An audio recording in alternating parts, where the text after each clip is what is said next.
أعوذ بالله من الشيطان الرجيم. بسم الله الرحمن الرحيم. تبارك الذي بيده الملك وهو على كل شيء قدير. الذي خلق الموت والحياة ليبلوكم أيكم أحسن عملا وهو العزيز الغفور.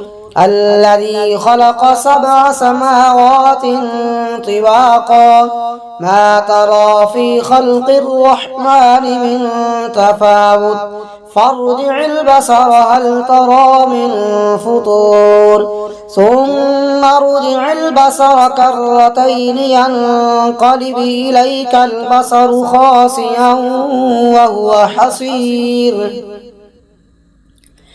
ولقد زينا السماء الدنيا بمصابيح وجعلناها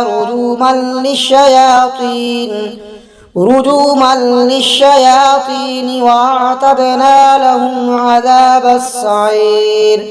وللذين كفروا بربهم عذاب جهنم وبئس المصير.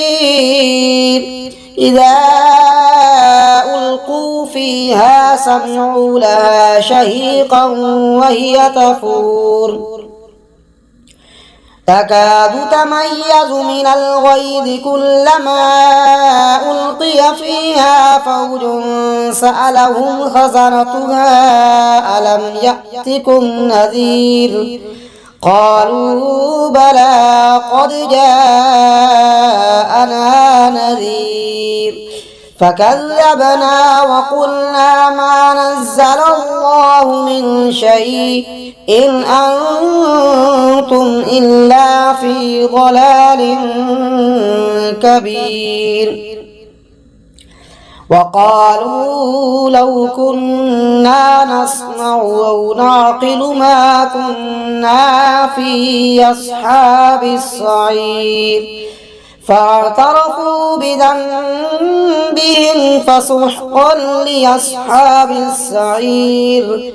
إن الذين يخشون ربهم بالغيب لهم مغفرة وأجر كبير. وأسروا قولكم أو اجهروا به إنه عليم بذات الصدور. ألا يعلم من خلق وهو اللطيف الخبير.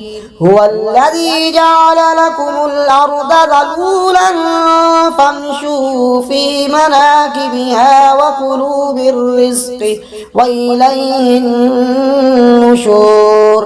أأمنتم من في السماء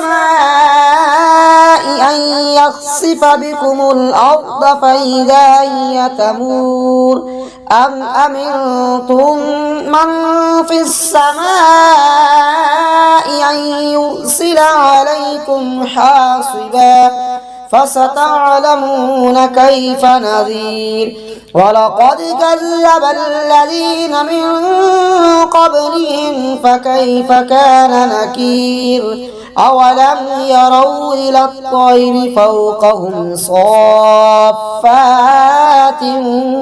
ويقبض ما يمسكهن إلا الرحمن إنه بكل شيء بصير. أمن هذا الذي هو جند لكم ينصركم من دون الرحمن إن الكافرون إلا في غرور.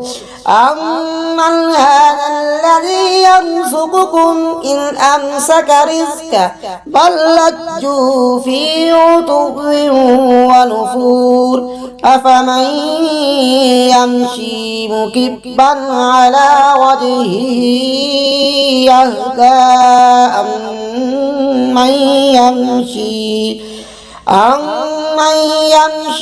سويا على صراط مستقيم. قل هو الذي أنشأكم وجعل لكم السمع والأبصار والأفئدة قليلا ما تشكرون قل هو الذي ذرأكم في الأرض وإليه تحشرون ويقولون متى هذا الوعد إن كنتم صادقين قل إنما العلم عند الله وإنما أنا نذير مبين فلما رأوه زلفة سيئت وجوه الذين كفروا وقيل هذا الذي كنتم به تدعون قل أرأيتم إن أهلكني الله ومن معي أو رحمنا فمن يجير الكافرين من عذاب أليم قل هو الرحمن آمنا به وعليه توكلنا فستعلمون من هو في ضلال مبين قل أرأيتم إن أصبح ماؤكم غورا فمن يأتيكم بماء معين صدق الله العظيم.